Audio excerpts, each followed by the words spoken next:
Hello दोस्तों, स्वागत है आप सभी का एक बार फिर से भारत के number 1 news channel TLS news पर। आज तारीख हो गई नया महीना 1 फरवरी 2021 और दिन भी सोमवार हो गया। और बात करते हैं आज के मुख्य समाचार और टुडे ब्रेकिंग न्यूज के अपडेट वीडियो में नजर डालते हैं देश भर की प्रमुख बड़ी खबरों पर। आज के हेडलाइंस न्यूज में अपन जानेंगे दोस्तों किसान आंदोलन को लेकर सरकार और किसानों के बीच फिर से बातचीत होने को लेकर एक बड़ी खबर सामने आ रही है। साथ ही आज 1 तारीख से देश में कई सारे नए नियम भी लागू होने जा रहे हैं, उनकी भी ब्रीफ इन्फॉर्मेशन मैं आपको बताऊंगा, जिसमें बैंक खाता वालों के लिए इंपोर्टेंट अपडेट है। रसोई गैस सिलेंडर को लेकर बड़ी खबर है। अगर आपके पास बैंक का ATM कार्ड है तो भी एक अपडेट आ रहा है। साथ ही भारत के प्रधानमंत्री नरेंद्र मोदी सरकार की तरफ से देशवासियों के लिए कुछ बड़ी घोषणाएं भी की गई है। अच्छा, इसके अलावा कोरोना वायरस से संबंधित अपडेट भी जानेंगे और स्टूडेंट्स छात्र छात्राओं के लिए भी खबर है, सरकारी नौकरी वगैरह के भी अपडेट है। तो एक एक करके आज के 50 बड़ी ही महत्वपूर्ण और काम की खबरों पर नजर डालते हैं फटाफट से। इस वीडियो को एकदम ध्यान से पूरा लास्ट तक देखते रहिएगा। सीधे बात करें पहले अपडेट की, तो दोस्तों आपको पता होगा कल ही इस साल 2021 की पहली मन की बात कार्यक्रम के तहत देशवासियों को एक बार फिर से संबोधित किया भारत के प्रधानमंत्री नरेंद्र मोदी ने। और इस दौरान PM मोदी ने किसान आंदोलन की हिंसा का भी जिक्र किया और उन्होंने बोला कि गणतंत्र दिवस के दिन जो हिंसा हुई, तिरंगे का जो अपमान हुआ, उससे देश दुखी है। जी हाँ, मन की बात करते हुए कल ही PM मोदी ने कहा कि भारत कोरोना वैक्सीन को लेकर दुनिया की मदद भी कर रहा है, क्योंकि भारत जो है दवाई के क्षेत्र में यानी कि मेडिकल फील्ड में अब आत्मनिर्भर हो गया। इसके अलावा PM मोदी ने किसानों की ट्रैक्टर रैली का भी जिक्र किया। उन्होंने कहा कि जो 26 जनवरी के दिन ट्रैक्टर रैली हुई, हिंसा हुई, उसमें वो वाकई में दुख की बात है। वहीं किसानों की खेती-बाड़ी वगैरह को लेकर भी मन की बात कार्यक्रम के दौरान PM मोदी ने बातचीत की। इसके अलावा मन की बात में PM मोदी ने युवा लेखकों के लिए नए प्लेटफॉर्म का ऐलान भी किया। उन्होंने कहा कि स्वतंत्रता सेनानियों के लिए वीर गाथाएं लिखें। कल ही PM मोदी ने युवा लेखकों के लिए, जो भारत के युवा जनरेशन के अभी राइटर्स जो हैं, उनके लिए एक पहल इंडिया 75 की शुरुआत करने की बात भी की। इस पहल के जरिए उन्होंने देशवासियों और खास करके युवाओं से भारत की स्वतंत्रता के लिए शहीद हुए नायकों के बारे में लिखने को कहा, क्योंकि इस साल भारत जो है वो आजादी की 75वीं सालगिरह मनाने जा रहा। इसी संबंध में ये नई पहल शुरू की है। तो ये कुछ बातें और चर्चाएं रही मन की बात कार्यक्रम के दौरान। बाकी दोस्तों आज बजट भी अनाउंसमेंट होने जा रहा। आपको पता होगा 1 फरवरी 2021 को आज ही, हर साल की तरह 1 फरवरी को आज भी बजट जारी किया जाएगा। वित्त मंत्री निर्मला सीतारमण जी के द्वारा बजट को देशवासियों को बताया जाएगा। और ऐसे में आखिर यूनियन बजट का इतिहास क्या है, बजट से जुड़ी कुछ रोचक बातें और पॉइंट्स जो मैं आपको फटाफट से बता देता हूँ, क्योंकि ये जानकारी स्टूडेंट छात्र छात्राओं के लिए भी महत्वपूर्ण है। कुछ पॉइंट्स आप देख पा रहे होंगे दोस्तों बजट को लेकर कि वार्षिक वित्त रिपोर्ट को आम बजट कहा जाता है। संविधान के अनुच्छेद 112 में आय और व्यय का लेखा जोखा है। भारत में पहला बजट 7 अप्रैल 1860 को पेश किया गया था। ब्रिटिश सरकार के वित्त मंत्री जेम्स विल्सन के द्वारा यह बजट पेश किया गया। और R.K. षणमुखम चेट्टी जो है वो आजादी के बाद पहले वित्त मंत्री बने थे। और R.K. षणमुखम के द्वारा 26 नवंबर 1947 को बजट पेश किया गया था। संविधान गठन के बाद पहला बजट 28 फरवरी 1950 को पेश हुआ था। और उसके बाद से भारत में बजट हर साल 1 फरवरी को जारी होने लगा। और ये जो बजट होता दोस्तों वित्त मंत्री के भाषण का प्रमुख दस्तावेज होता, बहुत सुरक्षित रखा जाता है इसको। लेकिन इस बार के बजट को प्रिंट करके नहीं पढ़ा जाएगा, बल्कि सॉफ्ट कॉपी के रूप में पढ़ा जाएगा। बजट से पहले हलवे वगैरह की रस्में कराई जाती हैं, जो हो चुकी है ऑलरेडी। और आज जो यूनियन बजट आएगा ना 2021, इसमें दोस्तों ये सरकार तय करेगी कि आखिर किन क्षेत्र में कितना बजट रखना चाहिए, जैसे कि हेल्थ हो गया, शिक्षा का क्षेत्र हो गया, मेडिकल फील्ड मतलब सड़क के निर्माण में, एजुकेशन में वगैरह वगैरह। अब बजट के कंप्लीट हाइलाइट्स का अपडेट मैं आपको आगे दूंगा। बाकी किन क्षेत्रों में कितना बजट जारी करना चाहिए, इस पर अर्थशास्त्री यानी कि इकोनॉमिस्ट की आखिर क्या सजेशंस हैं सरकार के लिए, इसकी जानकारी आप देख सकते हैं स्क्रीन पर कुछ पॉइंट्स में। अच्छा, इसके अलावा भारत में एक बार फिर से पल्स पोलियो अभियान की शुरुआत हो चुकी है। 2021 का ये पहला अभियान है और इसमें देश भर में चलने वाले इस अभियान में 24 लाख वॉलंटियर्स, 1.5 लाख सुपरवाइजर्स और WHO, यूनिसेफ जैसी कई संस्थाएं भी मौजूद रहेगी। इस दौरान स्वास्थ्य कर्मी 2 करोड़ से ज्यादा घरों में पहुंचकर बच्चों को पोलियो की 2-2 बूंदे पिलाएंगे। और हर साल की तरह इस बार भी पल्स पोलियो अभियान जो है रविवार से शुरू हो चुका है। कल ही यानी रविवार को दोस्तों एक दिन में देश में 89 लाख बच्चों को पोलियो की दवा पिलाई गई, जो कि वाकई में एक रिकॉर्ड तोड़ आंकड़ा है। ये लगभग 1 करोड़ के लगभग बच्चों को कल ही पोलियो की दवा पिला दी गई। और आगे भी 17 करोड़ बच्चों को ये पोलियो की ड्रिप पिलाने का सरकार का ये अभियान है, जो कि 3 दिन तक चलेगा। 2 फरवरी तक ये अभियान जारी रहेगा, तो वाकई में अच्छी बात है। अच्छा, इसके अलावा अगली खबर देखिए आप, सोमवार से यानी कि आज से कई राज्यों में स्कूल भी खुलने जा रहे हैं। अब इसकी पूरी लिस्ट के पॉइंट्स मैं आपको बता देता हूँ। हरियाणा राज्य में भी 1 फरवरी 2021 से यानी आज से क्लास 6ठी से लेकर 8वीं तक के स्कूल खुल जाएंगे। जम्मू कश्मीर में 9वीं से लेकर 12वीं तक की कक्षाएं आज से शुरू हो जाएगी। गुजरात राज्य में 9वीं से 11वीं तक की स्कूल आज खुल जाएंगे। और बाकी 11 जनवरी से ऑलरेडी 10वीं से 12वीं तक की क्लासें शुरू हो चुकी हैं। पंजाब राज्य में भी दोस्तों 1 फरवरी से प्राइमरी और प्री प्राइमरी छात्र छात्राओं के लिए स्कूल खुल जाएंगे। आंध्र प्रदेश राज्य में पहली से लेकर 5वीं तक के स्टूडेंट्स के लिए ऑफलाइन पढ़ाई आज से शुरू हो जाएगी। राजधानी दिल्ली में आज से 1 फरवरी से 9वीं और 11वीं के छात्र छात्राओं के लिए फिर से स्कूल खुल जाएंगे। उत्तराखंड में भी 6ठी से लेकर 12वीं तक के स्कूल आज से खुल जाएंगे। तो इन राज्यों में आज से फिर स्कूलें शुरू होने जा रही है। ओके, और बाकी 1 फरवरी से ट्रेनों में खाने पीने के नियम भी बदलने जा रहे हैं। अगर आप भी रेल सफर करते हैं, ट्रेन यात्रा करते हैं, तो आपको जरूर जान लेना चाहिए। दरअसल ट्रेन में सफर करने वाले मुसाफिरों के लिए अब अच्छी खबर है कि वे फिर से ट्रेन में ही ऑनलाइन ऑर्डर करके अब खाना मंगवा सकेंगे, क्योंकि भारतीय रेलवे बोर्ड ने IRCTC को देश के कुछ चुनिंदा रेलवे स्टेशनों पर ई-कैटरिंग सेवा को फिर से शुरू करने की मंजूरी दे दी है। इतने दिन क्या कि कोरोना का मसला चल रहा था, तो रेलवे में खाना मंगाने की सर्विस बंद थी, तो ये भी आज से शुरू होने जा रही है वापस। ओके, अच्छा, इसके अलावा दोस्तों 1 फरवरी से उत्तर प्रदेश राज्य में RTO का कामकाज भी बदल जाएगा। ये 13 सेवाएं बंद हो जाएगी। जी हाँ, यूपी परिवहन विभाग जो है ना, वो अब हाई सिक्योरिटी नंबर प्लेट को लेकर सख्ती दिखाना शुरू कर दिए हैं। सोमवार से यानी आज 1 फरवरी से वाहनों पर हाई सिक्योरिटी नंबर प्लेट नहीं होने से गाजियाबाद RTO सहित प्रदेश के लगभग सभी परिवहन कार्यालयों में गाड़ियों से जुड़े 13 काम बंद हो जाएंगे। परिवहन विभाग ने 1 फरवरी से इस नियम को लागू कर दिया। खास करके अब व्यावसायिक वाहनों में हाई सिक्योरिटी नंबर प्लेट लगवाना अनिवार्य हो गया। यूपी सरकार ने एक आदेश जारी करके ये बात कह दी है। और ऐसे में दोस्तों 1 फरवरी से यूपी में गाजियाबाद, नोएडा सहित राज्य के कई सारी RTO में बिना हाई सिक्योरिटी नंबर प्लेट के वाहन का रजिस्ट्रेशन सर्टिफिकेट की सेकंड कॉपी या वाहन का रजिस्ट्रेशन ट्रांसफर या पता परिवर्तन, रजिस्ट्रेशन का रिन्यूअल, अनापत्ति प्रमाण पत्र वगैरह वगैरह इस तरह की 13 सर्विस बंद हो जाएगी। ठीक है ना, आज के बाद अगर आप नंबर प्लेट हाई सिक्योरिटी नहीं लगाते तो। अच्छा, बाकी और एक नया नियम आज से लागू होने जा रहा है राशन कार्ड को लेकर। 1 फरवरी से राशन कार्ड से राशन लेने का नियम भी बदल चुका। अब मोबाइल नंबर पर OTP बताना जरूरी होगा। जहां राशन कार्ड धारकों सहित अन्नपूर्णा तथा अंत्योदय कार्ड धारकों को हर महीने जो मिलने वाला राशन है वो अब बायोमेट्रिक की जगह मोबाइल OTP और आइरिस ऑथेंटिकेशन के जरिए मिलेगा। राशन कार्ड से जुड़ा ये नया नियम जो है, ये तेलंगाना राज्य में 1 फरवरी 2021 से शुरू हो चुका है। ये कदम कोरोना महामारी के कारण फैले संक्रमण को ध्यान में रखते हुए उठाया गया है, क्योंकि उंगलियों से क्या है कि कोरोना फैलने की संभावना रहती है। इसलिए आपके मोबाइल पर OTP आ जाएगा, वो OTP बता दो, ऑथेंटिकेशन हो जाएगा, फिर आपको राशन मिल जाएगा। ठीक है ना, तो तेलंगाना राज्य से ये आज से नई सर्विस शुरू होने जा रही है, नया नियम। अच्छा, वैसे नए नियमों की जब बात हो रही तो आज से तकरीबन 10 बड़े बदलाव लागू होने जा रहे हैं। इनकी ब्रीफ इन्फॉर्मेशन मैं आपको बता देता हूँ। बाकी नए नियमों का एक अलग से सेपरेट वीडियो भी मैं आपको TLS न्यूज के ऊपर बता दूंगा। ठीक है ना, तो उसको तो आप चेक कर लीजिएगा।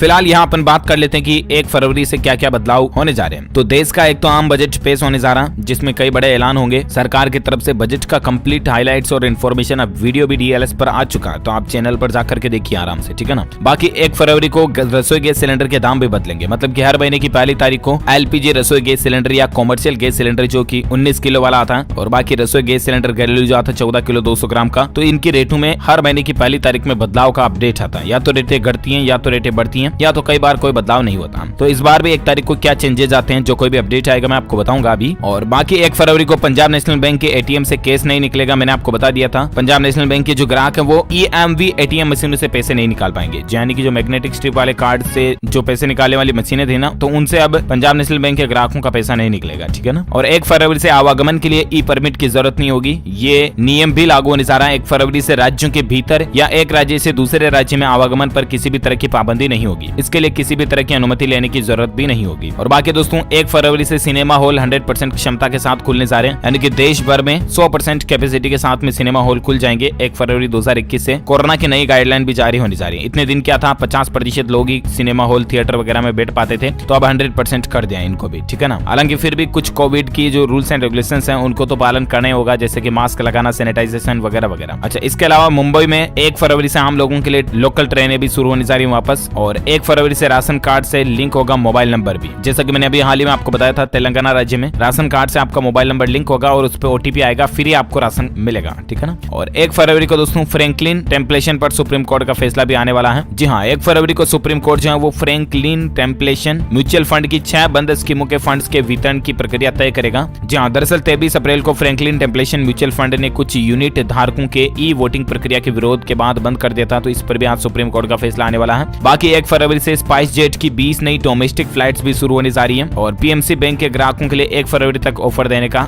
डेडलाइन है। तो ये कुछ न्यू रूल्स एंड रेगुलेशंस जो है आज से हमारे देश में लागू होने जा रहे हैं। हालांकि इनका कंप्लेंट्स डिटेल वीडियो में आपको अलग से TLS न्यूज के ऊपर बता दूंगा, तो चेक कर लीजिएगा। ठीक है ना, अब सीधे बात करें अपन अगली खबर में। तो दोस्तों किसान आंदोलन का मसला हमारे देश में अभी भी चल ही रहा, आपको पता होगा, और इसको देखते हुए हरियाणा राज्य में एक बार फिर से इंटरनेट बंद की वैलिडिटी को बढ़ा दिया। मतलब कि अब 1 फरवरी शाम 5 बजे तक 14 जिलों में हरियाणा राज्य में इंटरनेट सर्विस पर बैन रहेगा। पहले इंटरनेट बंद की तारीख थी 31 जनवरी शाम 5 बजे, तो इसको 1 फरवरी शाम 5 बजे कर दिया, एक दिन और इंटरनेट बंद कर दिया। समझ रहे हो ना, 14 जिलों में कौन कौन से जहां इंटरनेट बंद रहेगा हरियाणा राज्य में, तो उनकी लिस्ट भी आप यहाँ देख सकते हैं। अंबाला, कुरुक्षेत्र, करनाल, कैथल, पानीपत, हिसार, जिंद, रोहतक, भिवानी, सिरसा, फतेहाबाद, चरखी दादरी, सोनीपत और झज्जर, इन जिलों में इंटरनेट सेवा पर बैन रहेगा। ठीक है ना, और अब नजर डालते दोस्तों मौसम समाचार को लेकर क्या कुछ अपडेट आ रहा, तो पहाड़ों पर बर्फबारी होगी और इसके चलते मैदानी इलाकों में 2 सप्ताह तक शीतलहर और चलेगी। पंजाब, हरियाणा, राजस्थान, दिल्ली और उत्तर प्रदेश में कड़ाके की सर्दी अभी भी जारी रहेगी। इसको लेकर मौसम विभाग की चेतावनी आ रही है। वैसे संपूर्ण भारत का आज 1 फरवरी 2021 का मौसम पूर्वानुमान आखिर क्या कहता है, तो आपको बता दूं अगले 24 से 48 घंटों के दौरान जम्मू कश्मीर, गिलगित बाल्टिस्तान, मुजफ्फराबाद और हिमाचल प्रदेश के ऊपरी इलाकों में बारिश होने की संभावना है। इसके अलावा आंध्र प्रदेश, तमिलनाडु और केरल के साथ साथ अंडमान निकोबार द्वीप समूह में भी बारिश हो सकती है। बाकी पंजाब, हरियाणा, राजस्थान, मध्य प्रदेश, उत्तर प्रदेश और बिहार के कुछ हिस्सों में अगले 24 घंटों तक शीतलहर की स्थिति जारी रहने की संभावना है और उत्तर प्रदेश और बिहार के कुछ भागों में अगले 24 से 48 घंटों तक घना कोहरा छाए रहने की भी संभावना है। तो ये रहा आज का वेदर अपडेट, मौसम समाचार। वहीं कोरोना वायरस को लेकर क्या कुछ चर्चाएं चल रही है, तो कोरोना को लेकर खबरें भी मैं आपको बता देता हूं दोस्तों। एक तो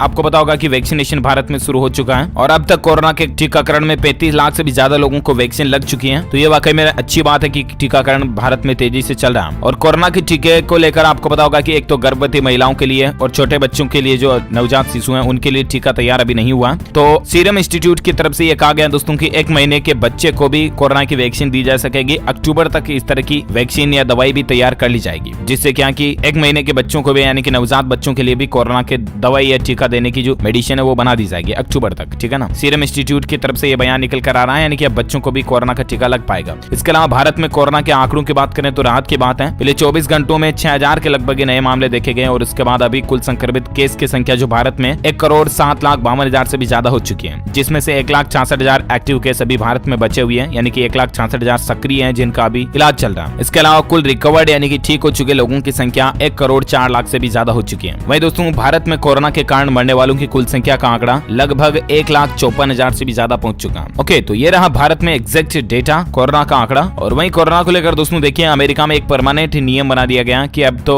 अमेरिका में विमान यानी कि फ्लाइट वगैरह हो गए और सार्वजनिक परिवहन जितने भी हैं, रोडवेज, बस, इनमें मास्क पहनना जरूरी हो चुका है। ट्रेन वगैरह जितने भी सार्वजनिक परिवहन के वाहन है ना, उसमें मास्क पहनना कंपलसरी हो चुका है। कोरोना को देखते हुए अमेरिका में ये फैसला लिया गया। तो ये तो रहे कोरोना के अपडेट। और वहीं अब बात करें किसान आंदोलन को लेकर देश में क्या कुछ हलचल और चर्चाएं चल रही है ना। तो किसान आंदोलन पर खबर देखिए दोस्तों, सरकार और किसानों के बीच 2 फरवरी को फिर से बातचीत होगी कल। प्रदर्शन स्थल पर सुरक्षा मजबूत है। और वहीं राकेश टिकैत जो किसानों के नेता है उनका ये कहना है कि पहले हमारे लोगों को रिहा करें फिर सरकार की बातचीत होगी। यानी कि किसानों के कई सारे किसान भाई लोग जो उनको जेल में डाल दिया गया, बंद कर दिया गया, सरकार ने हिरासत में ले रखा उनको, तो उनको पहले रिहा करे, उसके बाद जो भी बातचीत होगी। ये राकेश टिकैत की तरफ से कहा गया। और राकेश टिकैत का तो ये भी कहना दोस्तों कि जब तक सरकार बात नहीं करती ना तब तक आंदोलन जारी भी रहेगा। और विपक्ष को भी राकेश टिकैत ने लताड़ा है। इसके अलावा कृषि कानूनों पर शरद पवार को तोमर का जवाब भी निकल कर आ रहा, अज्ञानता और गलत सूचनाओं का मिश्रण है। दरअसल केंद्रीय कृषि मंत्री नरेंद्र सिंह तोमर ने राष्ट्रवादी कांग्रेस पार्टी के मुखिया शरद पवार पर निशाना साधते हुए उन पर कृषि कानूनों को दरकिनार करने और गलत जानकारी रखने का आरोप लगाया। तोमर ने पवार के कृषि कानूनों की आलोचना करने पर प्रतिक्रिया भी दी है। तो ये कुछ राजनीतिक चर्चाएं भी चल रही हैं कृषि कानूनों और आंदोलन के बीच में। और खबर देखिए किसान आंदोलन पर अपडेट है कि हिंसा पर 50 और लोगों को नोटिस भी भेजा गया है। विपक्षी नेताओं के गाजीपुर पहुंचने पर टिकैत बोले कि यहाँ वोट साधने बिल्कुल भी ना आए, यानी कि किसान भाई लोगों के पास में अगर वोट की मांग करने जा रहे हैं ना तो वो राकेश टिकैत ने पहले मना कर दिया। और बाकी किसान आंदोलन के चलते ही हरियाणा राज्य में 1 फरवरी शाम 5 बजे तक 14 जिलों में इंटरनेट बंद रहेगा। मैंने आपको बता ही दिया कौन कौन से जिलों में रहेगा।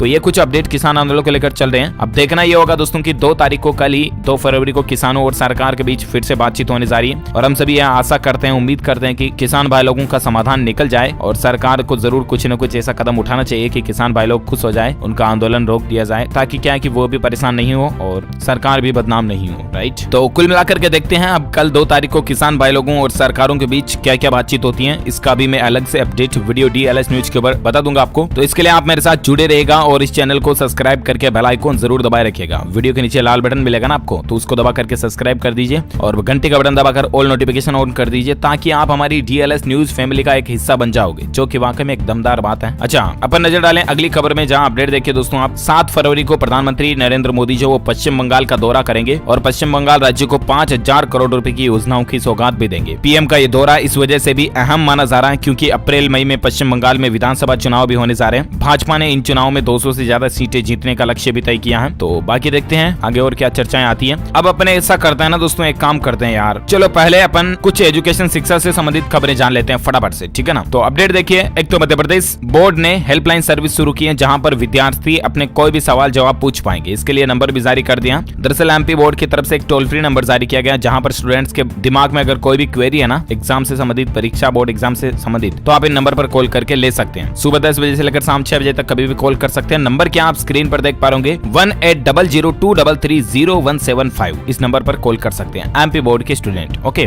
बाकी देखिए सरकारी नौकरी को लेकर अपडेट है। इंडियन ऑयल कॉर्पोरेशन ने अप्रेंटिस के 505 पदों पर भर्ती के लिए आवेदन मांगे हैं। 26 फरवरी तक आप आवेदन कर सकते हैं, ठीक है ना। पदों की कुल संख्या 505 है। लास्ट डेट 26 फरवरी है। योग्यता मांगी है 12वीं और बीएससी अलग अलग पोस्ट के हिसाब से। 18 से 24 साल तक के कैंडिडेट्स इसके लिए अप्लाई कर सकते हैं। ऑफिशियल वेबसाइट आप IOCL की जानते हैं, उसके जरिए अप्लाई कर दीजिएगा। चलिए बात करें अगली खबर में, जहां अपडेट देखिए यूजीसी जो है उसने दिव्यांग कैंडिडेट से स्कॉलरशिप के लिए आवेदन मांगे हैं। 15 फरवरी तक जारी रहेगा रजिस्ट्रेशन प्रोसेस। जो दिव्यांग स्टूडेंट्स है ना, वो छात्रवृत्ति के लिए फॉर्म भर सकते हैं स्कॉलरशिप के लिए 15 फरवरी तक। ऑफिशियल वेबसाइट है ugc.ac.in/UGC_schemes के जरिए आप ऑनलाइन अप्लाई कर सकते हैं। ओके, अगली खबर देखिए दोस्तों, NTSE सेकंड स्टेज 2 को लेकर एग्जाम को लेकर अपडेट है। NCERT ने इसको लेकर एडमिशन कार्ड जारी कर दिए हैं। 14 फरवरी को अलग अलग शहरों में परीक्षा होगी, तो आप ऑफिशियल वेबसाइट ncert.nic.in पर अपने एडमिशन कार्ड भी डाउनलोड कर सकते हैं। साथ ही देखिए खबर एजुकेशन को लेकर और एक अपडेट है। बिहार बोर्ड के 9th एग्जाम को लेकर अपडेट है। 26 फरवरी से 9वीं की वार्षिक परीक्षाएं बिहार बोर्ड शुरू कर देगा। अब इसका भी टाइम टेबल आप स्क्रीन पर देख सकते हैं और ज्यादा जानकारी आप ऑफिशियल पोर्टल पर चेक कर लीजिएगा। चलिए साथ ही और एक खबर है एजुकेशन को लेकर, देखिए मोजा जूता पहन सकेंगे इंटर के विद्यार्थी। आखिरकार बोर्ड ने मोजा जूता पहनने की इजाजत दे दी है ठंड की परेशानी का मुद्दा देखते हुए। दरअसल दोस्तों पिछले 2 सालों से बिहार बोर्ड ने परीक्षा में जूता मोजा पहनने की भी अनुमति नहीं दे रखी थी, इन पर रोक लगा रखा था, ठीक है ना। लेकिन इस साल क्या है कि ठंड को देखते हुए सिर्फ इस साल के लिए इस नियम में बदलाव हुआ है। आगे भी सरकार क्या करते हैं देखेंगे, लेकिन इस साल तो कुल मिलाकर के बिहार बोर्ड के जो स्टूडेंट्स हैं वो ठंड के हिसाब से जूता मोजा पहन कर जा सकेंगे एग्जाम में भी, ठीक है ना। बाकी पिछले 2 सालों से रोक थी तो इसको हटा दिया। तो ये रहे कुछ एजुकेशन शिक्षा से संबंधित अपडेट। और आइए अब नजर डालते हैं देश से जुड़ी कुछ और बड़ी खबरों में, जहां देखिए अपडेट कल ही महाराष्ट्र के अंदर हिंगोली में भूकंप के झटके महसूस किए गए। रिक्टर स्केल पर 3.2 तीव्रता रही थी। हालांकि गनीमत रही दोस्तों की जान माल का कोई नुकसान नहीं हुआ। इसके अलावा खबर आ रही है कि अगर आपका भी इन बैंक में खाता है तो 31 मार्च तक आप ये काम कर लें, वरना पैसों का लेन देन आप नहीं कर पाएंगे। तो बात कुछ यूं है कि अगर आपका भी account oriental bank of commerce या यूनाइटेड बैंक ऑफ इंडिया में है ना, तो ये खबर आपके लिए महत्वपूर्ण है। दरअसल बात कुछ यूं है कि इन बैंकों के PNB में मर्जर के बाद इन बैंकों के IFSC और MICR कोड बदल गए। तो कहने का मतलब आप अपने बैंक ब्रांच में जाकर के नई पासबुक चेकबुक इश्यू करवा लें, क्योंकि जो पुराने IFSC कोड है उनके जरिए आपका पेमेंट नहीं हो पाएगा। तो 31 मार्च इसके लिए लास्ट डेट है, उससे पहले आप ये अपडेशन का काम कर लें। ओके, अगली खबर देखिए पॉलिटिक्स राजनीति को लेकर खबर है दोस्तों की ममता बनर्जी को एक और झटका लगा है। TMC के 3 बागी विधायक जाकर बीजेपी में मिल चुके हैं। जी हाँ, एक तो राजीव बनर्जी ने मंत्री पद छोड़ दिया और वो भाजपा में मिल चुके हैं। इसके अलावा वैशाली डालमिया भी TMC से निकलकर भाजपा में मिल चुके हैं। वहीं प्रबीर घोषाल भी भाजपा में मिल चुके हैं। तो ये तो राजनीति की बातें चली, ज्यादा पॉलिटिक्स की बातें मैं करता नहीं हूँ, आपको भी पता है, वरना आप यही कहोगे यार DLS भाई फिर DLS न्यूज चैनल में और दूसरे न्यूज चैनलों में फर्क ही क्या रह गया। क्योंकि DLS न्यूज के ऊपर जो भी खबरें आती है आपको पता ही है, बिल्कुल हर एक खबर काम की इंपोर्टेंट होती है, वही अपडेट्स हम आपके लिए लेकर आते हैं ना। तो बस यही तो बात है। और देखिए अगली खबर है फिलहाल दोस्तों कि तांडव वेब सीरीज जो आ रही थी ना, उसके विवाद के बाद सरकार ने बड़ा ऐलान कर दिया और OTT प्लेटफॉर्म के लिए भी अब गाइडलाइन बनेगी। कहने का मतलब ये है कि आपको पता होगा ये Amazon प्राइम हो गया, हॉटस्टार, जी, नेटफ्लिक्स वगैरह जितने भी ये OTT प्लेटफॉर्म्स है ना, इन पर अभी सरकार की कोई गाइडलाइंस नहीं है। बाकी अभी जब ये सिनेमा हॉल में थिएटर में मूवी वगैरह रिलीज होती है ना, तो इन पर तो गाइडलाइंस हैं। टीवी सीरियल्स वगैरह आते हैं उन पर भी सरकार की गाइडलाइंस होती है, लेकिन OTT प्लेटफॉर्म के ऊपर जो सीरियल्स आते हैं उन पर कोई गाइडलाइन अभी तक सरकार की नहीं है। तो ऑनलाइन स्ट्रीमिंग कंटेंट जो है उस पर OTT प्लेटफॉर्म के लिए भी अब सरकार जरूर गाइडलाइन बनाएगी, क्योंकि कई सारी वेब सीरीज जो अभी आई थी, तांडव, मिर्जापुर वेब सीरीज, इन पर विवाद हुए थे। तो अब इसके बाद सरकार ने ये कह दिया, सूचना और प्रसारण मंत्रालय की तरफ से जल्दी OTT गाइडलाइंस आ जाएगी, ठीक है ना। और बाकी खबर देखिए दोस्तों टेक्नोलॉजी को लेकर अपडेट है। बिना केबल घूमते फिरते अब आप चार्ज कर सकेंगे अपने स्मार्टफोन को। देखिए क्या है खास तकनीक। जी हाँ, Xiaomi कंपनी जो है चाइना की, वो दोस्तों एक MI एयर चार्ज तकनीक लेकर आ रही है। कंपनी ने इस तकनीक को, टेक्नोलॉजी को ट्रेडमार्क भी करवा लिया है और कहने का मतलब वियरेबल और स्मार्ट होम डिवाइस में भी आप इस तकनीक को जोड़ पाओगे। कई मीटर दूर से भी आपका फोन चार्ज हो जाएगा। कहने का मतलब कि इतने दिन आपको पता होगा वायरलेस चार्जिंग को आपने देखा होगा, लेकिन नाम के वायरलेस है, उसको डिवाइस पर तो रखना ही पड़ता है। चाहे केबल कनेक्ट नहीं करनी पड़ती है, लेकिन उसको स्टैंड पर तो रखना पड़ता है, तभी आपका फोन चार्ज होता है, राइट। लेकिन अब एयर चार्जिंग तकनीक आ रही है। कहने का मतलब आपने घर में कहीं पर भी अपना चार्जर कनेक्ट कर दिया ना, उसके बाद घर में कहीं पर भी घूम रहे हो, घर के आसपास भी घूम रहे हो, तो भी आपका फोन चार्ज होता रहेगा। इस तरह की खास टेक्नोलॉजी बहुत जल्द आपको देखने को मिलेगी, देखते हैं। फिलहाल अगली खबर देखिए दोस्तों, छत्तीसगढ़ हाईकोर्ट की तरफ से एक महत्वपूर्ण फैसला लिया गया कि दुष्कर्म पीड़िता के नाम को अब गोपनीय रखा जाएगा। यानी कि हाईकोर्ट में अब किसी भी दुष्कर्म वगैरह का कोई केस की सुनवाई होगी ना, तो उस दौरान पीड़िता का असली नाम जो है वो हाइड रखा जाएगा। प्राइवेसी को लेकर मैटर है इसलिए। अच्छा, इसके अलावा भारत की सुरक्षा को लेकर एक अच्छी खबर देखिए। लड़ाकू विमान तेजस जो है वो अब और भी ज्यादा तेज बनेगा, क्योंकि अगले साल लॉन्च होगा इसका नया एडिशन तेजस मार्क 2 करके। तो ये वाकई में हमारी भारत की जो एयर आर्मी है उसके लिए राहत की बात है, क्योंकि एयर के क्षेत्र में भारत की सुरक्षा सिक्योरिटी और भी ज्यादा मजबूत होगी। हम सभी भारतीयों के लिए भी बड़े ही गौरव की बात है। तो इस बात पर तो एक लाइक तो बनता है यार, फटाफट से इस वीडियो पर लाइक ठोक दीजिए। और आप मुझे नीचे कमेंट करके बताना जरूर दोस्तों कि भारत में कुल कितनी तरह की सेनाएं हैं। जी हाँ, how many types of armies there are in our India. हमारे हिंदुस्तान में कितनी तरह की आर्मी है, सेनाएं हैं। जो लोग इसका सही जवाब इस वीडियो के नीचे कमेंट बॉक्स में देंगे ना, वो रैंडमली पिक किए जाएंगे हमारी TLS न्यूज टीम की तरफ से, और आप जीत सकते हैं एक शानदार सरप्राइज गिफ्ट जो कि गिव अवे के रूप में आप तक पहुंचे दिया जाएगा। और इसी के साथ ही अगर आपको ये वीडियो अच्छा लगा तो इसे लाइक कीजिए, शेयर भी कीजिए अपने दोस्तों के साथ फेसबुक और व्हाट्सएप पर। और हाँ, अगर आप TLS न्यूज चैनल पर पहली बार आए हैं ना, तो चैनल को सब्सक्राइब करके बेल आइकॉन भी जरूर दबा दीजिएगा, ताकि आप और हम आपस में जुड़े रहेंगे और रोजाना एक दूसरे के साथ काम की खबरें शेयर कर पाएंगे। Thank you, take care, good bye, जय हिंद, जय भारत, वंदे मातरम।